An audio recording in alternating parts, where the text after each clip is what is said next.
उत्तर प्रदेशना प्रयागराजथी मोटा समाचार सामे आव्या। मौनी अमावस्याना दिवसे प्रयागराज महाकुंभ मेळामां बुधवारे थयेली नासभाग बाद आजे मेळा पासे बहार बनेला टेન્ટ सिटीमां भीषण આગની ઘટના બની।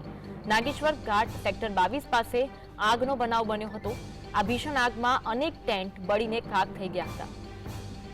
માહિતી મળતા જ ફાયર બ્રિગેડની ટીમ આગ પર કાબુ મેળવવા માટે પહોંચી ગઈ હતી। ફાયર બ્રિગેડની ટીમે મહા મહેનતે આગ પર કાબુ મેળવ્યો હતો। घटना समये लोको टेન્ટ सिटी में हाजर न होवाथी कोई जानहानिना अहेवाल नहीं।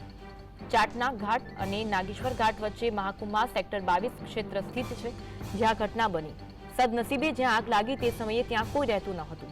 कोई श्रद्धाळु टेન્ટ में अंदर न हता, जो कि आग में अनेक टेન્ટ बळीने खाक थया छे।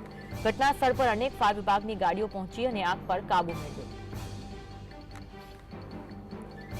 तो फरी एकवार महाकुंभमां टेન્ટ सिटीमां આગની ઘટના બની હતી। ભાગદોડના બીજા દિવસે મહાકુંભ મેળા વિસ્તારમાં આગની ઘટના બની। જો કે આગની ઘટના બનતા તુરંત ફાયર વિભાગની ટીમ ઘટના સ્થળ પર પહોંચી હતી। પાણીનો મારો ચલાવીને આગ પર કાબુ મેળવ્યો હતો।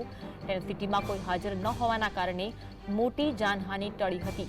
પ્રયાગરાજના મહાકુંભમાં બુધવારે જે નાસભાગ મચી હતી તેમાં લોકોના મોત થયા હતા અને ત્યારે આજે આગની ઘટના બની છે।